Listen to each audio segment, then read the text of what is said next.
Well, good evening, everyone. I'd like to welcome you to our Soul of Nations meditation. Well, this is Michael Robbins, and I'm substituting for Tuya, who is at the Arcane School Conference in London. So you'll have to bear with me here. I hope I can get all the buttons in the right place, and she's much better at handling all the musical interplay than I am, but I'll do my very best. We're going to have tonight some reading from the Destiny of the Nations, wonderful book, written actually pretty much after the Second World War was concluded, and looking ahead as to how the nations of the world, many fewer at that time, could express their soul energy.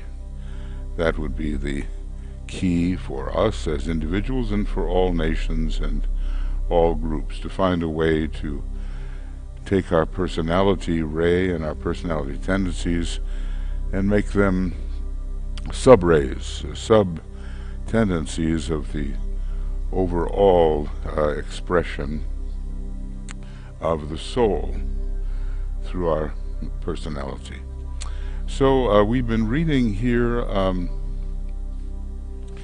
think Tuya did the last one. Of course, I won't be reading in the finish, but we've been talking about the first ray and the ways that this great dominating energy is intended to work within humanity and upon the planet, and Shambhala working through it. We were given the factor of destruction, and we've been talking about that and how we have to clear the way for the new civilization by sweeping aside the forms which no longer serve and which are tuned to the Piscean energy. Now there's another way he talks about here. The second way in which this dominant will impulse makes itself felt is through the voice of the masses of the people throughout the world. It's interesting that many of those who have there's not many, but when they have the first ray monad, they are not yet highly evolved, because they came in Atlantean days in the individualization process. So they were the latest to individualize, and naturally will not have had the time to ascend the ladder of evolution as will those who individualized in middle Lemurian times and even on the moon chain. So DK goes on, the will expresses itself through sound, especially on the second subplane, the monadic plane, as consciousness or love does through light. I think that's a very important statement. These words of power bring through the first ray, and light has much to do with the third aspect of divinity as well as the second, but the love aspect expresses through light and the will through sound. That's a general statement. The sound of the nations has been heard as a mass sound for the first time. That voice today is unmistakably expressive of the values which embody human betterment. It demands peace and understanding between men, of course all human beings, and it refuses, and will steadily refuse, to permit certain drastic things to happen. I suppose that would be a return to the bad old ways which some of the more materialistically inclined people and groups would like to see happen.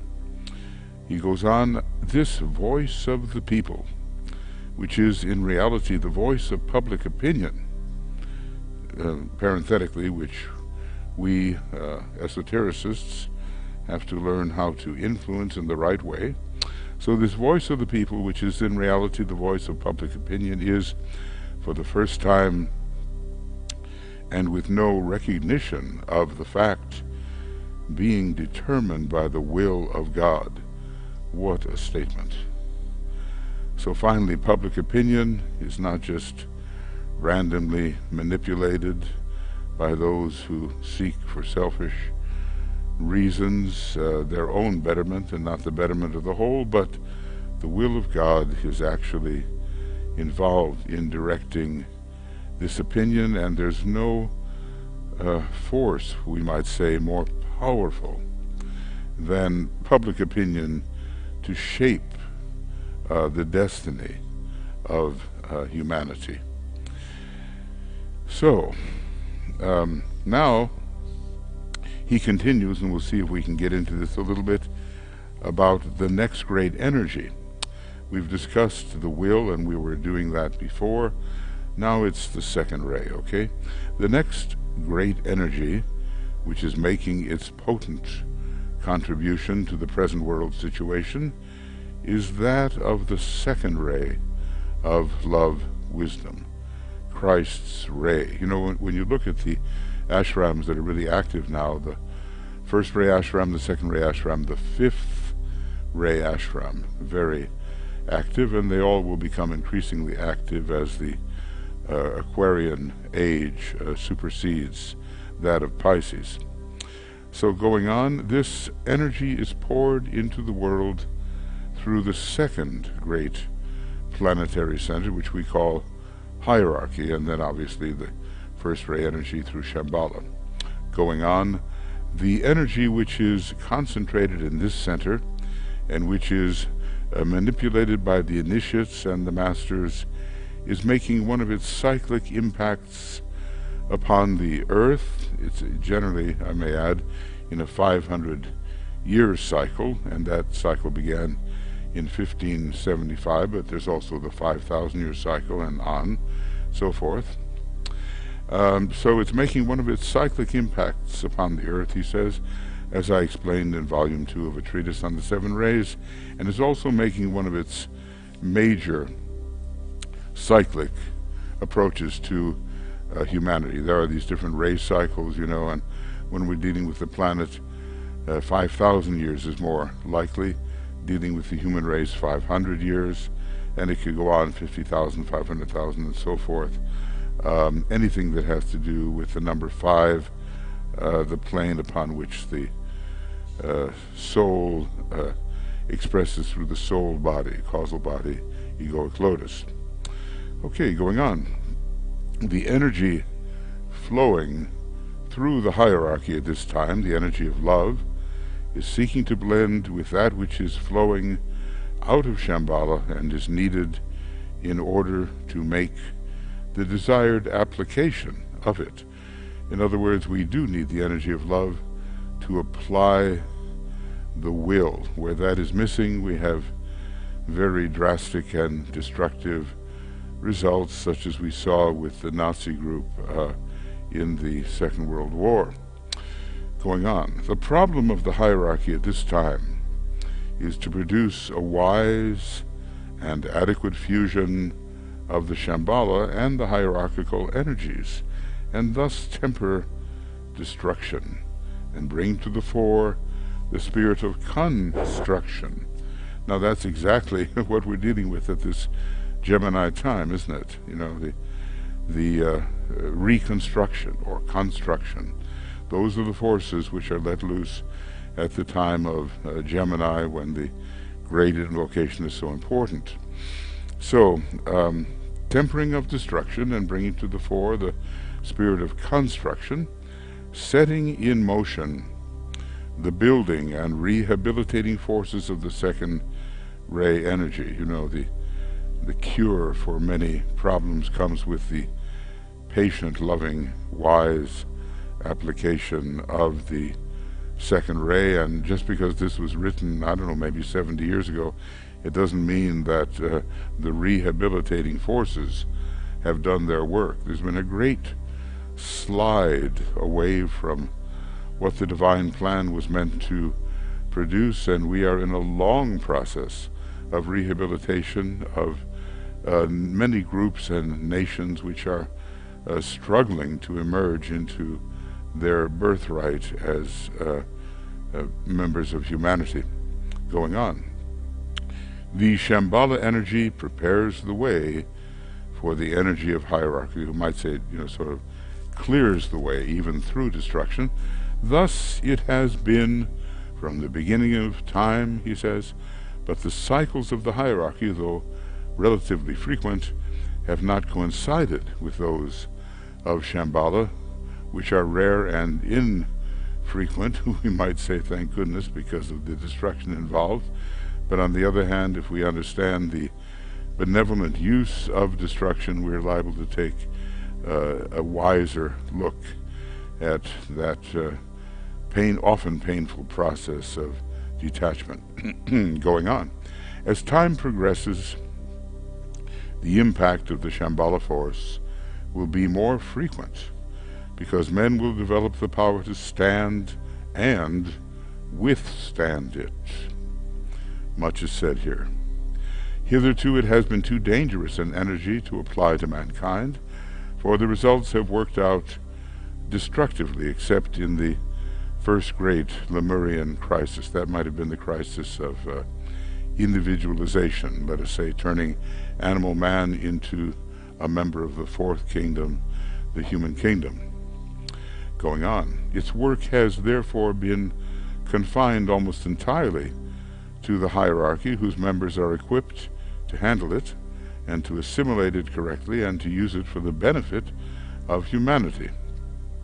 Now the experiment is being made of permitting man to receive it and its impact free from the mediation of the hierarchy. Direct impact, we're talking about the Shambhala impact of 1825, the impact of, well, sometimes we talk about during the period of the war from 1914 to 1945 that there was an impact, but sometimes it's called something else. But there was a definite Shambhala impact in 1975, and then in the year 2000. So really in the last 200 years there have been 3 Shambhala impacts, when before that time we might have talked about an impact for the destruction of the the rotten parts of the Atlantean civilization,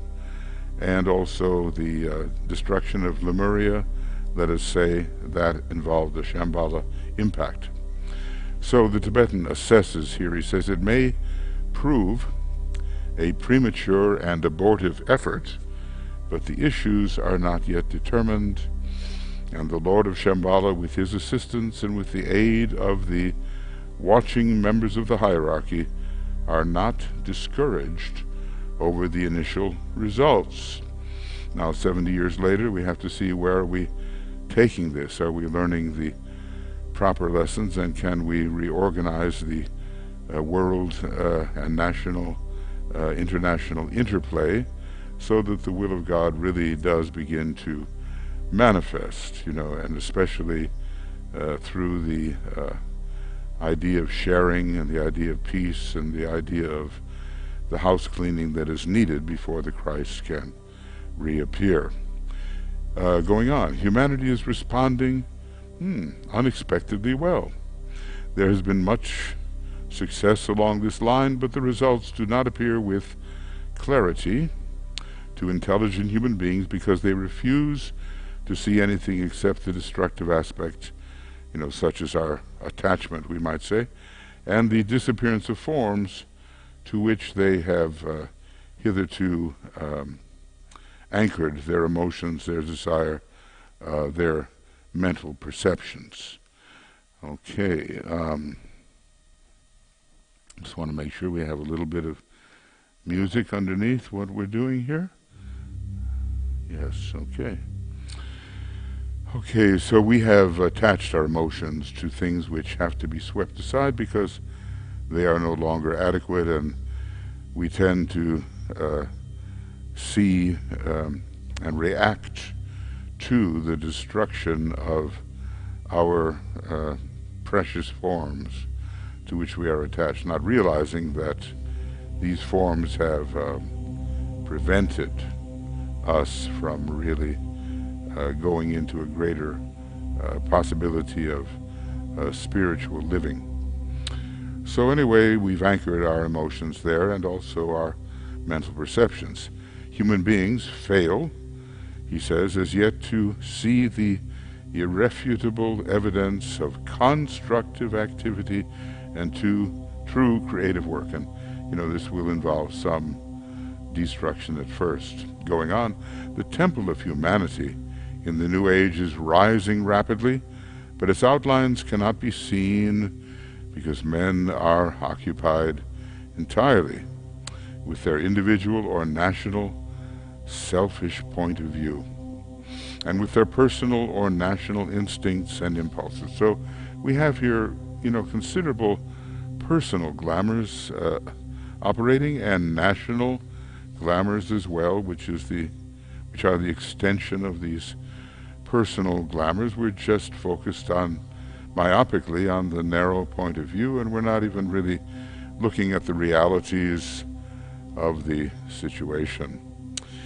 So, that's why our glamour work that we try to do every week is so important, to create destruction of those forces which are inhibiting the true progress in humanity, and largely because we are so attached to those forces. Going on, I would like here to call your attention to the fact that the instinctual life of nations is something which remains to be studied scientifically, and is a phrase which leads inevitably to the individualistic life of nations, a matter of more immediate interest. Individualism, it carries the connotation of separation. Individuality, the indivisibility, we might say, does not carry that connotation, but individualism, it does carry that separative, let us say, third-ray connotation. It's the great second ray that is going to help to unify the interplay of nations and help them look out for each other and make the welfare of each the concern of all.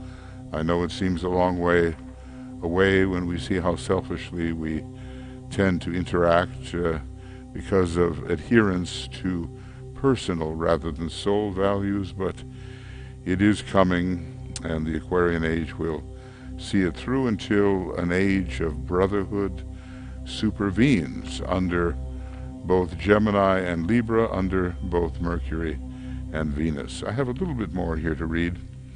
The new forms are, however, being built, and these Shambhala potencies plus hierarchical guidance, the wisdom aspect here, are working towards ends which are definitely planned and which are working out favorably. I say, if only we could see as the masters see, but let us clarify our vision, and we will see more in that way. Going on, the potency of love, wisdom, transmitted by the hierarchy, is playing upon modern humanity in a more intimate and close manner than ever before. The directors of the hierarchy are seeking to evoke an intelligent response from men and an indication that they are conscious of what is happening. Most of the response to the Shambhala activity is characterized by fear and terror, by sensitivity and distressingly developed reactions to the forces of hate and separation. Only a few here and there really grasp the vision of the future and realize what is going on, seeing truly the beauty of the emerging plan, as he sometimes calls it, the wonder of the divine plan to emerge in the Aquarian age. Going on, it is with these few who see this way that the members of the hierarchy can work because they, even when lacking understanding, bear no ill will or hatred to others. Love is the great unifier and interpreter. So that is a very important statement, that we can be used if we love, if we bear no hatred or ill will to others. I remember watching the Dalai Lama kind of assess some of the negativities that may still have existed within his character. You know, it was a very impartial analysis and probably benefiting those who saw him do this. And he said, well, when it comes to hatred, no, not much, no.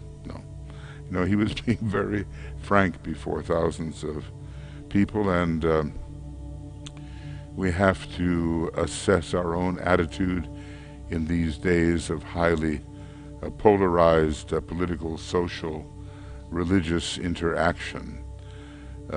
If we defend our own side too vigorously and fail to see any values in the opposite side and apply the energy of hate and rebuff, well, we're not working in the way that will make it possible for hierarchy to really use us to the fullest extent. Okay, friends, a little reading there from the Destiny of the Nations, early on in the book, and we'll continue there. It's a wonderful book and gives us a broad outline of how we can participate in the evolution of our nation, and the evolution of humanity as a whole. Actually, I'm not going to spend a lot of time in the usual meditation here. I just will say, let us, be filled with the light of the soul and appreciative of our contacts with others who are becoming soul-infused personalities. We can strengthen each other, which is good. We're told to strengthen the hands of the new group of world servers. Of course, we have to recognize who they are, and as the soul light pours in and takes the place of personality desire, we'll be in a much better position to do that.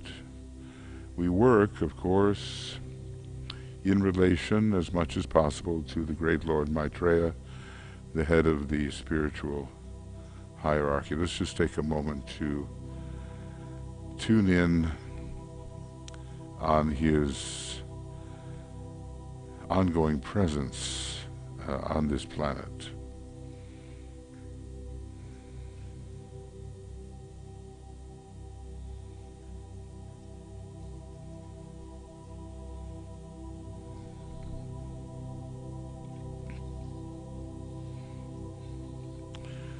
So in our own little spheres, we seek to be of some use. Naturally, as one of the three great lords, he will have a much broader and deeper understanding of the purpose of Shambhala and the way the plan manifests that. But each in our own place, we can help. If we love, if we spread the light, if we sacrifice lesser things for greater things, we can help. So let us say this little mantra, which is so powerful and which relates us to the vision, to the will, to the intention of the Christ. We have gathered in your name, Lord Maitreya, be with us.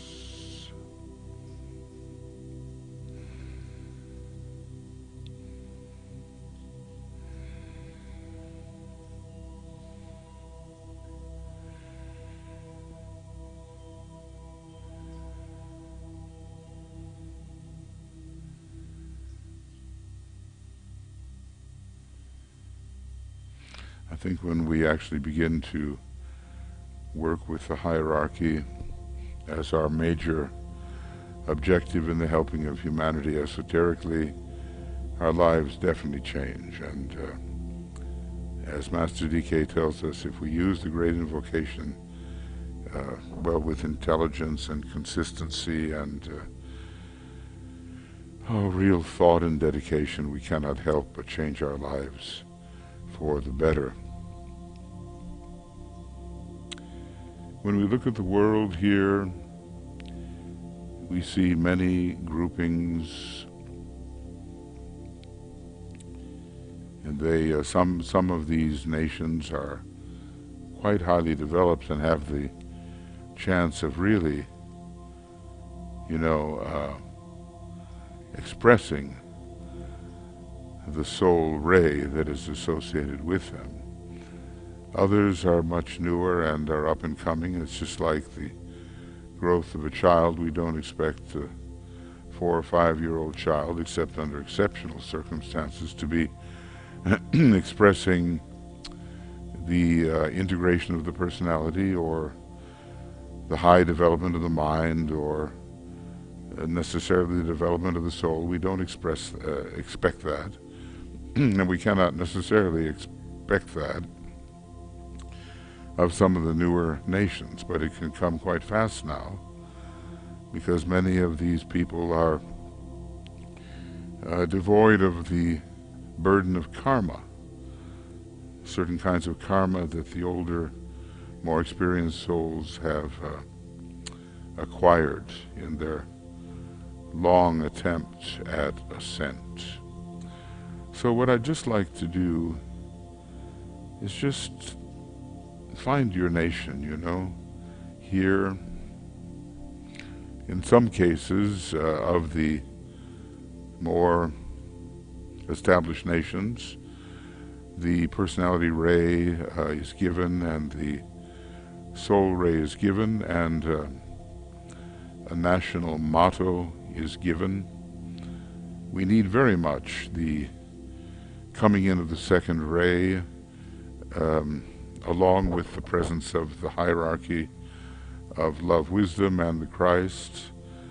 These things are very necessary, and we find, of course, in terms of the second ray soul, that Great Britain and the United States, or maybe I should say the United Kingdom and the United States, are carrying this second ray soul, with Great Britain, UK, having the motto, I serve, and being a constructive first ray planetary center. London is that. And with the United States, it's pretty much New York. Washington will give way to New York, we are told, in the future in terms of what might be the capital of the United States. And I light the way. I light the way of which the Statue of Liberty is a symbol. It's a symbol of many things, but lighting the way is one. It's said that the teaching will come out of the United States, and we do know that Blavatsky was sent to the United States, and she wrote in English, and Alice Bailey, who was an English person, went to the United States and wrote in English. So if the teaching emerges from the United States, we might think that the third installment of the teaching will also emerge therefrom, coming up around the year 2025 and going for how long we don't know. But all these soul ray contributions are very important. It's the sixth ray center, planetary center. New York is. So we've got the first ray planetary center there in London, a constructive expression of it, and a sixth ray expression in New York, and they're both second ray souls. What I'd like us to do, though, however briefly, is to think about this question: what really what really is the soul of a nation? You know, it's easy to use those words. In occultism, it's easy to be glib about concepts that we may not fully understand or that have not made a really deep impression upon us. But what is the soul of a nation? Let's take a few moments to ponder that.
Well, certainly, you know, we'll all come up with our own solutions here, but certainly there's a higher consciousness involved, expressed through, let us say, a significant majority of the people of a nation. When the soul of a nation is really expressing properly, the nation will have and send forth more light in some way and be a source of revelation for the other nations, and the nation will send forth a unifying effect, and rather than causing trouble and division with other nations, what it sends forth will unify and will help to bring the whole together, and will offer gifts in a harmonious manner.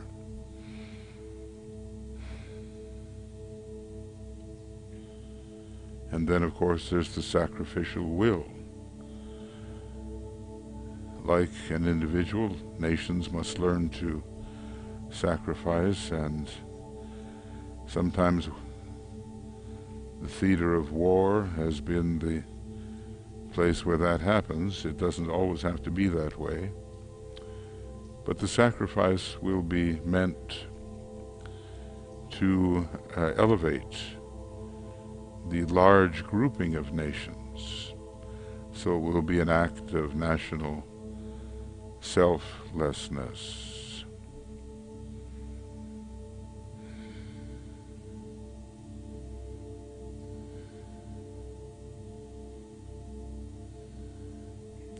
I'm thinking how many people the Soviet Union lost in the Second World War, you know, the tremendous national sacrifice of people, and, you know, definitely, of course, self-preservation was involved, but it contributed to the welfare of the entire grouping of nations. Sometimes nations are aggressors, and their entry into war is simply for selfish, self-aggrandizing purposes, and sometimes there's a real sacrifice meant to elevate the good in other nations.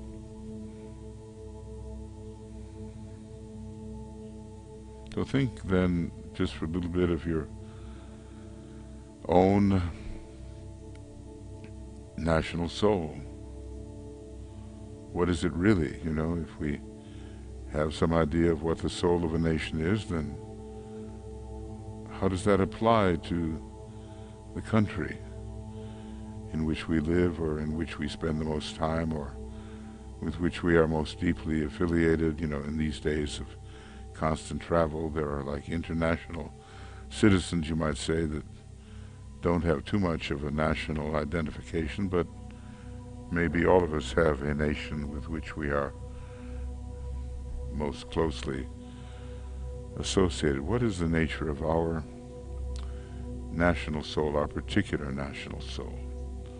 How can we tell when the soul of that nation is expressing?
Maybe certain behaviors and attitudes would emerge in our particular nation, which would indicate to us that the soul of that nation is really expressing or beginning to express.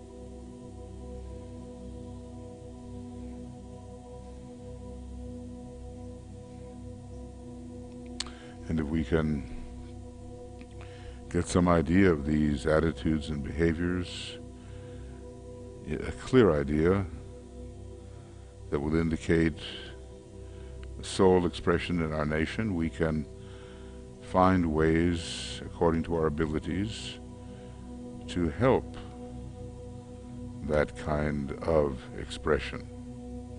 Because that's what we want to be able to do. Every nation is building its causal body just as we are, and we seek to improve the building process and hasten it in the right way.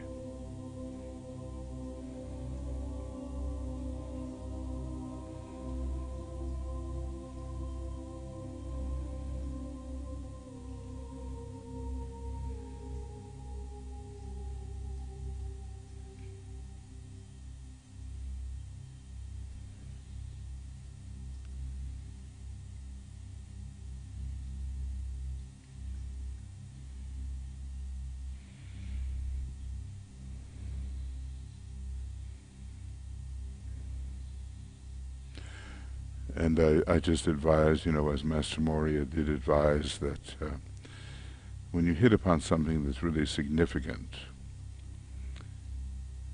even the name of a person or the name of a quality, do repeat it with meaning 3 times, because it's easy to arrive at something significant and yet have it sort of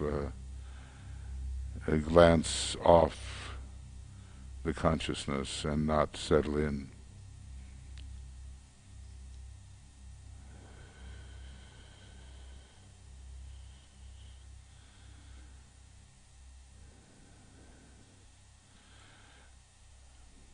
I think so we really want to help the soul of our nations. And now, when you look at Gemini, it's so powerful right now. We're heading toward the Gemini full moon. I recognize my other self, and in the waning of that self, I grow and glow. We'll have a broadcast on that at 7 a.m. in the morning on Monday, GMT. But Gemini, we may not realize it, but for humanity, the Gemini-Sagittarius axis has been so important. We might say that Sagittarius rules, in a way, the animals, the animal kingdom, and Gemini, the angel kingdom. I think, in a way, Gemini very associated with the kingdom of souls and with the fifth creative hierarchy. Although its sign is usually considered Capricorn, but Gemini is there with the angels, and Sagittarius with the aspiring animal who seeks to be truly human. But whenever we have Gemini, we can invoke on World Invocation Day, which also happens to be this coming Monday. So, you want to use the Great Invocation as frequently as you can, out loud if you can. And when we have this Gemini influence, we can invoke the angelic influence so that we stand on the side of the angels. I recognize my other self, or where am I standing? When I recognize that other instrumental, more familiar self, which is not the real self at all. I recognize my other self, and in the waning of that self I grow and glow. So let's all of us try to take the position of the soul. Let's try to stand where the soul stands. These days, we should do it all the time, but standing in the soul, like standing in spiritual being. Am I standing in the soul? Metaphorically standing?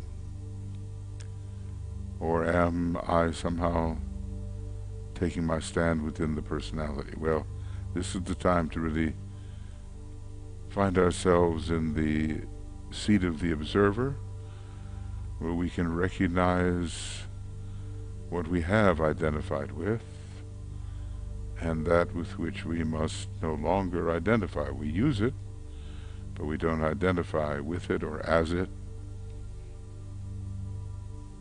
We take the soul position. Over this weekend, as we move towards the full moon, let's see if we can take that soul position. And maybe the next time that I'm the one who leads this particular meditation, we'll look at the whole soul of humanity. What is it? And how does it manifest? And does it have a ray? How is it detected? When do we know that the soul of humanity is really manifesting? We've got to stop using words as if they were just words. They have to be backed with understanding and experience. We have to get into the experience behind the words. So these days, your planetary center, whatever it is, the Americas are served by the New York Planetary Center and the United Kingdom and affiliated groups like Canada, New Zealand, Australia, and so forth are served by that planetary center. And then there's the Geneva Subtle Second Ray Center serving all of Europe and parts of Russia. And eventually, you know, the emerging Tokyo Center for the Far East, not quite there yet, and the Darjeeling First Ray Center, not there yet, but it will be really serving the India and those areas surrounding it.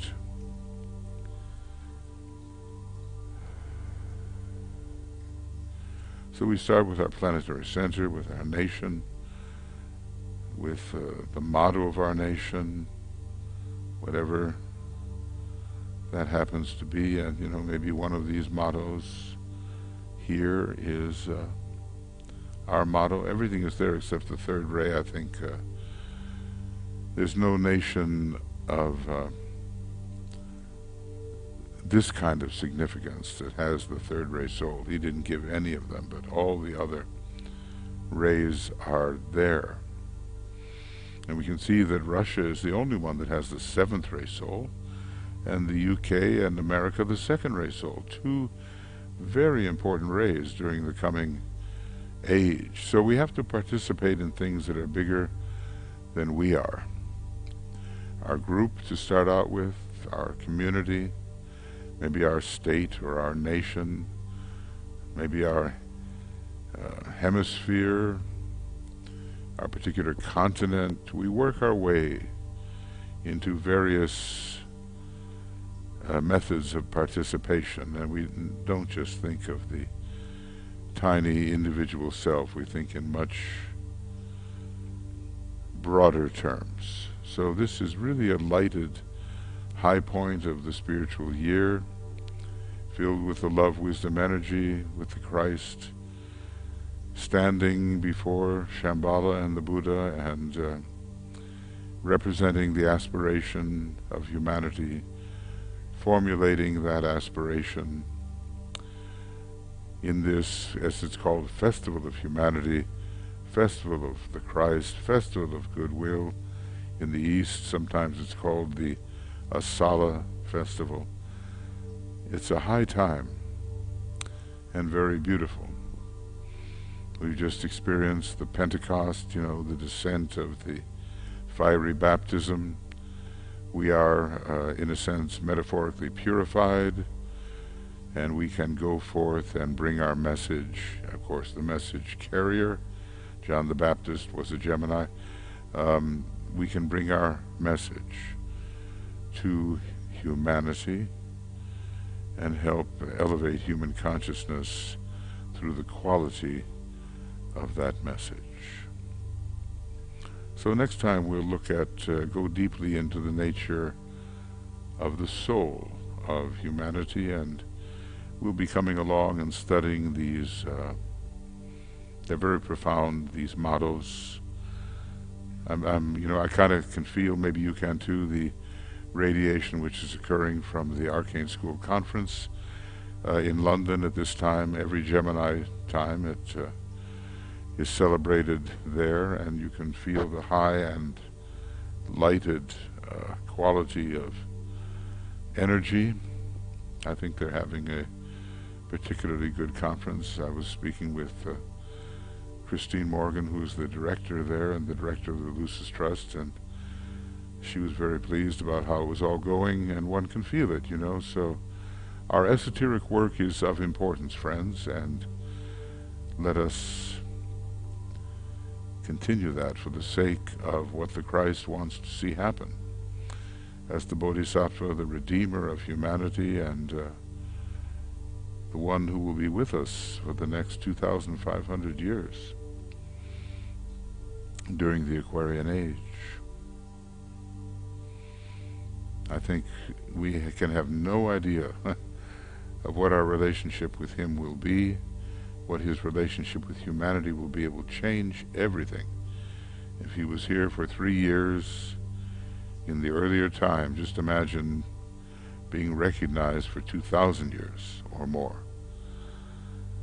And I think, we have 100 years of preparation here, 100 years of preparation, roughly, until the Aquarian Age begins, and then the opportunity for the externalization of the hierarchy, and followed by the reappearance of the great Lord that will be with us. So let's, at this time of invocation, we will sound or listen to, or participate in the sounding of the great invocation, calling upon light, love, and power, and the ability of humanity to really see these things through. As it is said, by human hands and by human feet. That's what the Christ said, Christ in the desert.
Well, friends, thank you for being here to participate in this meditation on really entering the soul of our nation and strengthening that soul with our own soul potencies. It's something we must always have in mind. Every nation has its contribution. A little later tonight, another 2 hours or so, we'll be having the third webinar, predecessory webinar to the Gemini full moon. The first one was on love, the second on resurrection, and tonight's webinar will be on true contact, as it is hierarchically defined. Tomorrow night, GMT, we'll be working with the pre-Gemini full moon webinar, and then at 1, let's see now, how does it go? At 10 o'clock GMT, we will have a revival of the Identify as Being group. I thought it was a good time to go into our third installment, and we'll be talking about the absolute. You know, Gemini is a great sign in which to discuss some of these higher thoughts. So that will be coming out to you if you're a member of Constant Contact. I think it's really important to join Constant Contact, and then you'll be filled in on all of our offerings. So I'm taking the plunge on this and writing a book called Seeds of the Infinite, and as far as I can see, our third version, the third installment, so to speak, will be continuing for a long time as we work through some of the seed thoughts in this book which strengthen the abstract mind, which is the big goal for the next 2,000 years during the 6th subrace of the 5th root race. So maybe we'll see some of you in a couple of hours, and I hope you do have the link that will take you to the forthcoming webinar. If not, write me infinitize8@gmail.com, and I'll make sure that you have that link. So now we'll just have this final statement to the Lord Maitreya, a song, a beautiful song, I think, and then we'll go on towards the webinar, and then of course the full moon broadcast will occur on Monday morning, at least here in Europe, at 7 a.m. GMT, with the actual full moon being about 8:32 GMT.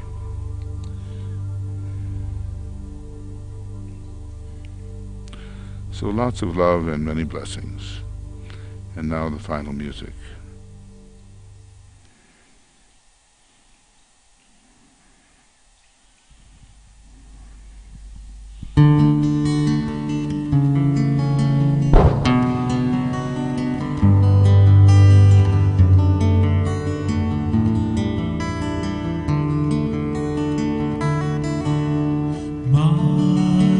Maitreya,